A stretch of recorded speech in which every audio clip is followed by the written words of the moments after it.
Relaciones léxico-semánticas. Bien, llegamos entonces al último tema de lengua, de segundo de bachillerato. Si os dais cuenta, hemos venido haciendo un estudio de la palabra, de las unidades lingüísticas, desde diferentes puntos de vista. Desde un punto de vista fónico, morfológico, sintáctico, y el último bloque que nos queda es el relativo al estudio del significado de las palabras, esto es, nivel léxico-semántico. Bien, cuando nos referimos al estudio del significado de las palabras, realmente lo que hacemos es repasar conceptos que hemos venido estudiando en la materia de lengua castellana y literatura durante los últimos años. Por lo tanto, lo que aquí se va a hacer es una presentación muy breve y sobre todo orientada a la práctica para poder aplicarla en la realización de este tipo de ejercicios que pueden aparecer en las pruebas ABAU. En primer lugar, es necesario recordar un conjunto de conceptos que, como ya digo, se han venido comentando en años anteriores. El primero de ellos es el que tiene que ver con la diferencia que se establece entre significado denotativo y significado connotativo. Estamos en el primer bloque de este esquema. Bien, la denotación, como todos sabemos, se identifica con el significado léxico y objetivo de la palabra. Es el significado que aparece en el diccionario, pero por el contrario, la connotación consiste en un significado que la palabra sugiere, que adquiere a través del uso. Es un significado subjetivo, que por lo tanto depende del hablante. Hay ejemplos que nos han puesto a lo largo de toda la vida para explicar la connotación y la denotación. Por ejemplo, vamos a recurrir a uno muy obvio. Cuando se nos pone una paloma, cuando se nos ofrece ese signo lingüístico de la paloma, mejor dicho, tendemos a identificarlo, el significado denotativo, con el significado que aparece recogido en el diccionario, pues un ave con determinadas características. Sin embargo, el significado connotativo, es decir, aquel que ha adquirido por el uso, es el que se corresponde con el de símbolo de la paz. Sucede lo mismo con los colores. Si nosotros buscamos en el diccionario la palabra negro, la denotación, es decir, el significado denotativo, nos indicará de dónde procede ese color. Sin embargo, el significado connotativo, como sabemos, y valga la redundancia, tiene connotaciones negativas, tiene rasgos negativos en la cultura occidental. Concretamente, se asocia con la muerte, el duelo y el dolor. Denotación, por lo tanto, es un significado objetivo, aparece recogido en los diccionarios y es un significado común a todos los hablantes, a todos los usuarios de una lengua.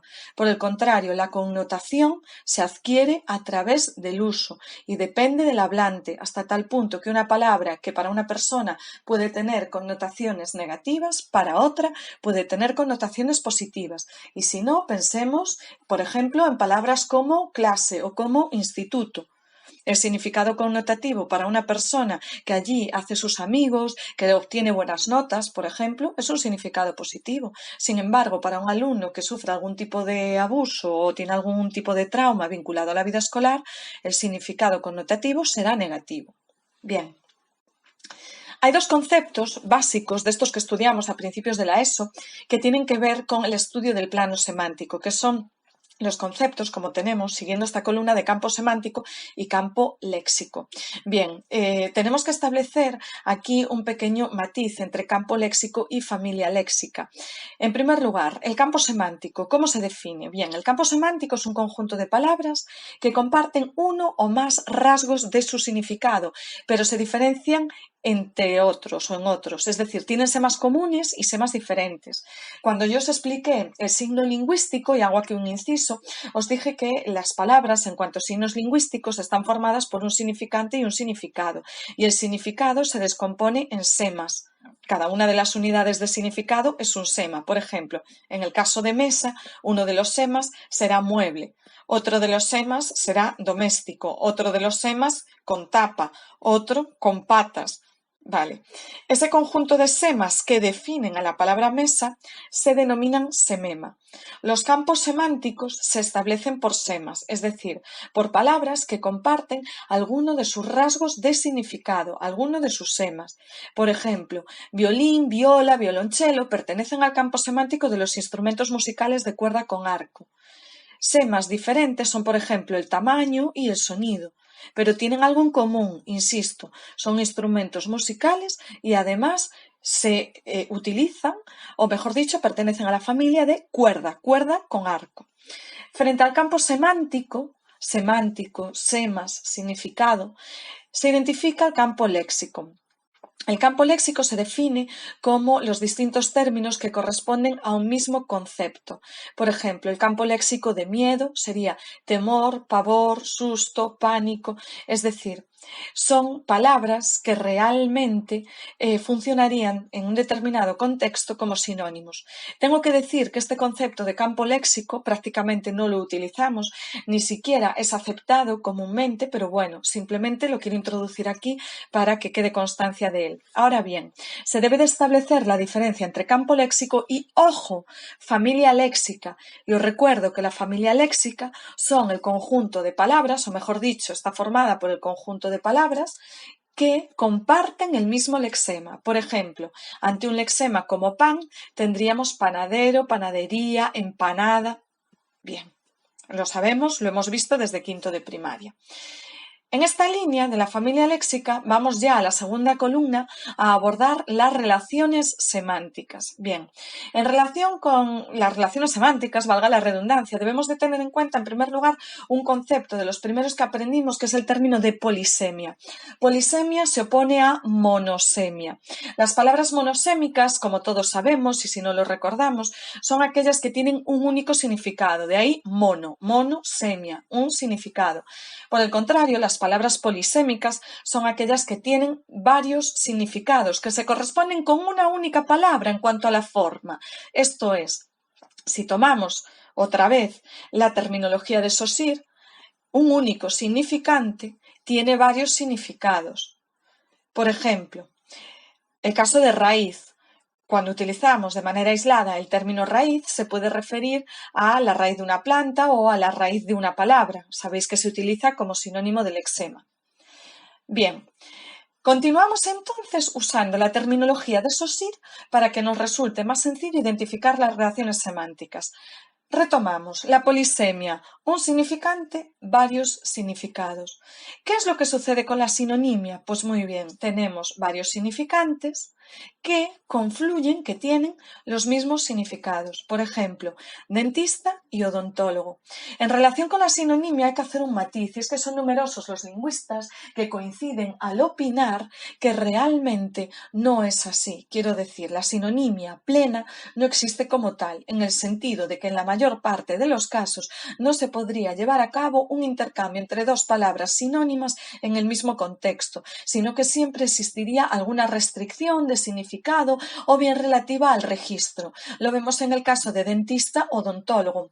Aunque aparentemente nos parezcan plenos sinónimos, no es así, porque pensad que odontólogo, por la raíz culta grecolatina que porta la palabra, evidentemente no se puede utilizar en un registro de carácter excesivamente informal o coloquial. No es que no se pueda, es que resultaría pedante, es decir, inadecuado para las circunstancias. Recordamos los principios de adecuación, coherencia y cohesión. Sería inadecuado.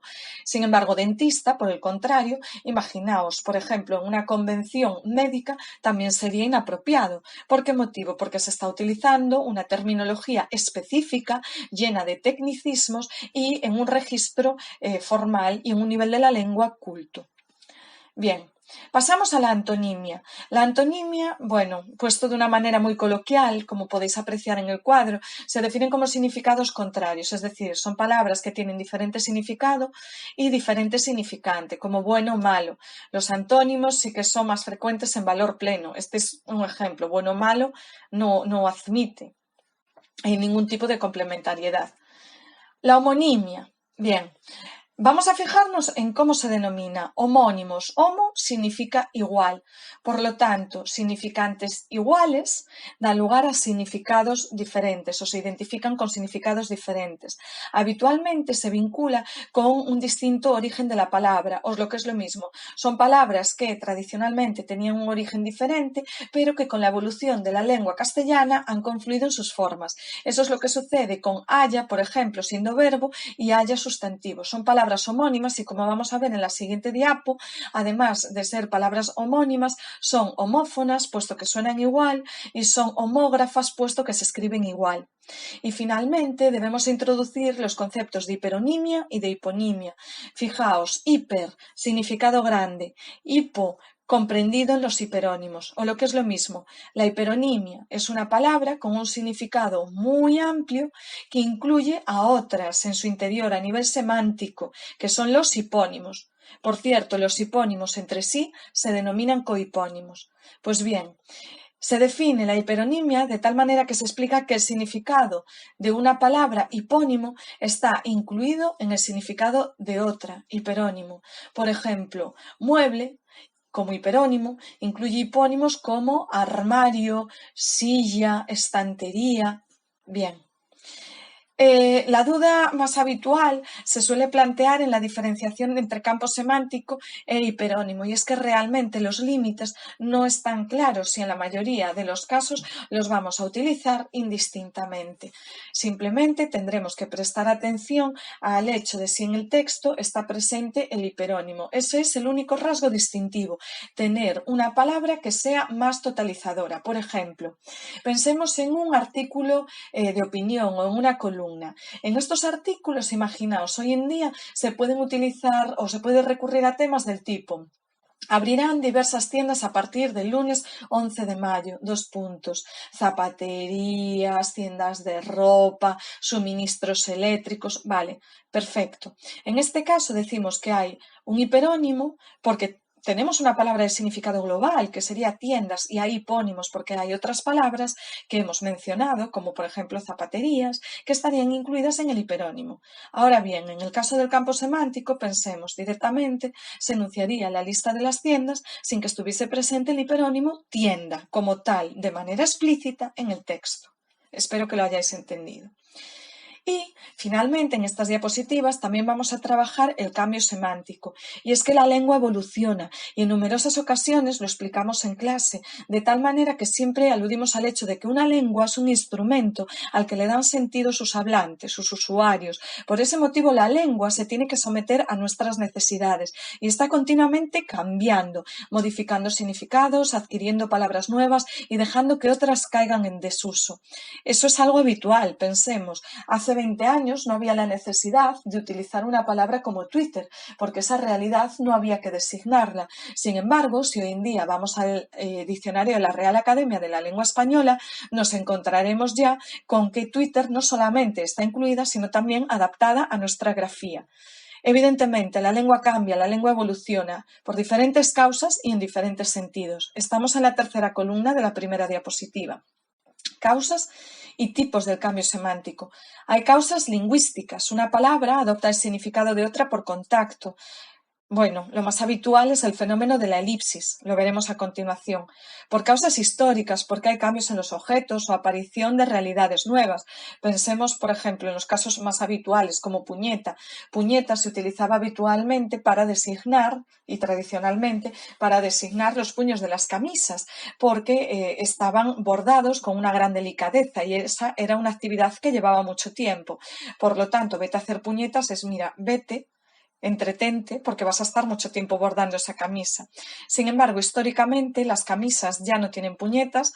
Esa expresión ha perdido su significado, su valor inicial, y por ese motivo hoy en día ha adquirido incluso un tono negativo, connotaciones negativas para expresarnos de manera rigurosa, y por ese motivo ya vemos que ha perdido su valor por una causa histórica, por la evolución del tiempo.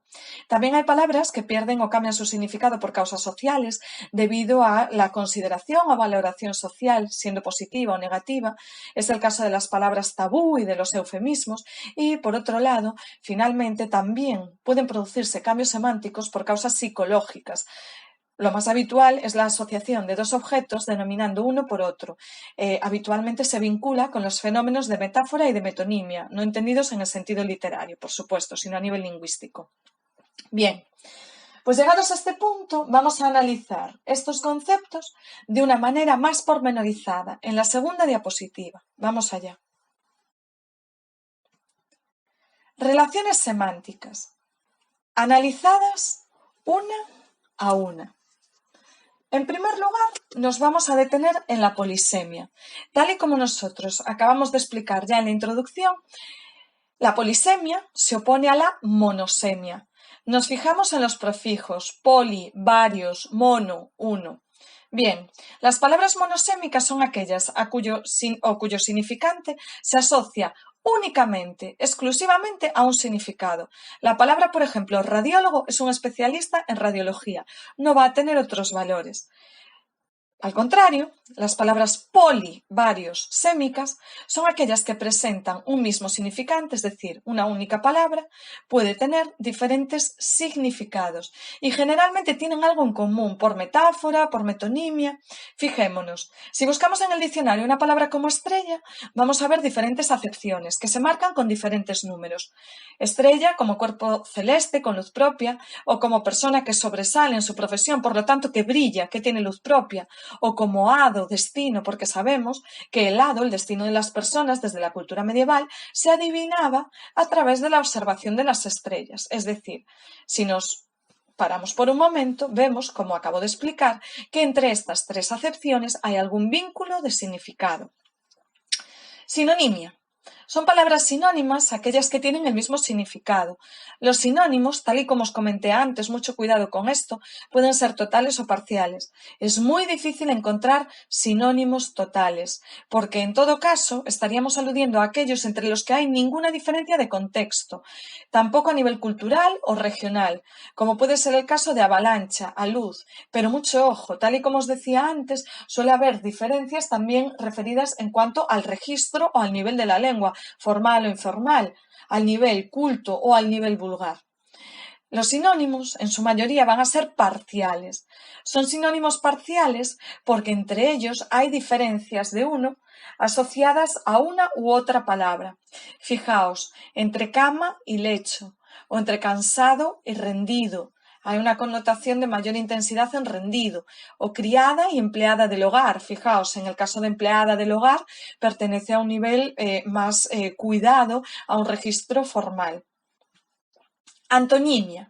Son palabras antónimas las que tienen significados contrarios, como ya hemos visto y sabemos desde hace muchísimos años.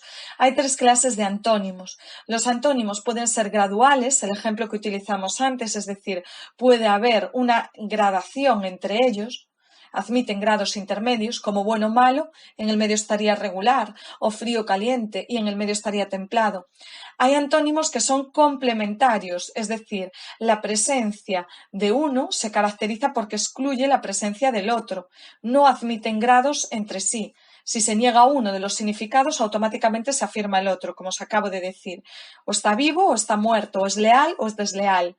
No tenemos una palabra para decir o para designar, mejor dicho, que es leal a medias.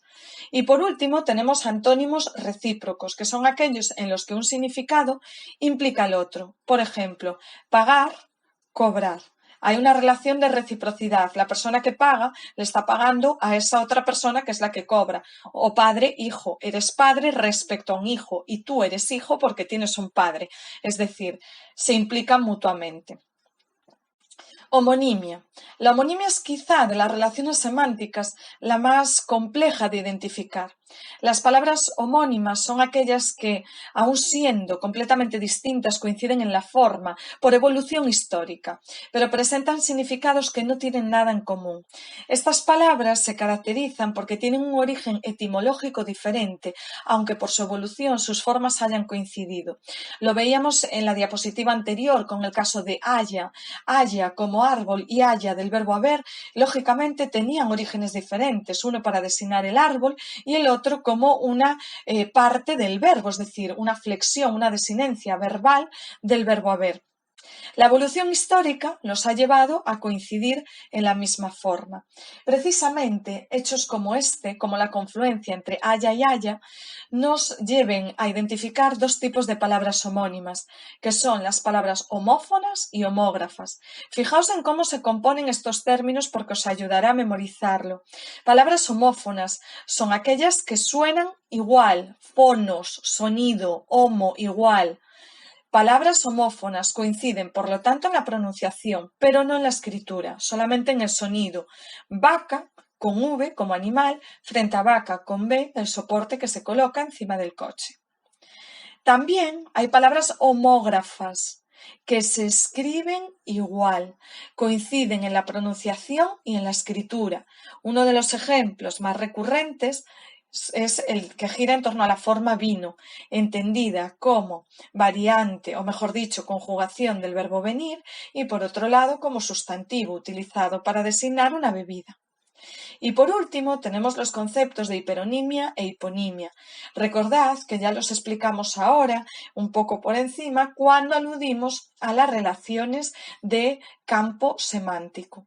Bien, los hiperónimos, hiper, grande, recordemos, son palabras cuyo significado incluye el de otra u otras palabras. Por ejemplo, pájaro es un hiperónimo respecto a jilguero, gorrión, o escritor es también un hiperónimo respecto a novelista, poeta, dramaturgo, ensayista.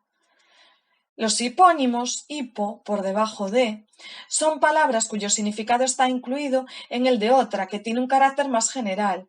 Jilguero, por ejemplo, respecto a pájaro, o clavel respecto a flor. Para identificar sobre un texto hiperónimo e hipónimo, lo vuelvo a recordar ahora con otras palabras. Es necesario que en este contexto esté presente el hiperónimo como aquella palabra de significado global y el hipónimo incluido en ella. En caso de que solamente tuviésemos hipónimos sin poder identificar un hiperónimo, tendríamos que utilizar el concepto de campo semántico. Bien, pasamos entonces a la tercera y última diapositiva y vamos a analizar las causas del cambio semántico de una manera más pormenorizada. Bien, el cambio semántico se produce o se identifica, mejor dicho, como cambio semántico un conjunto de variaciones en el significado de las palabras que se pueden producir de tres maneras o en tres sentidos diferentes.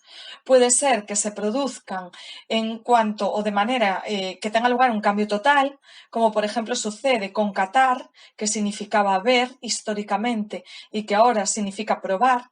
Se dice que es un cambio total porque no hay ningún vínculo entre ver y probar, no hay un nexo semántico, ha cambiado por circunstancias históricas, pero la nueva definición no mantiene una relación con la anterior.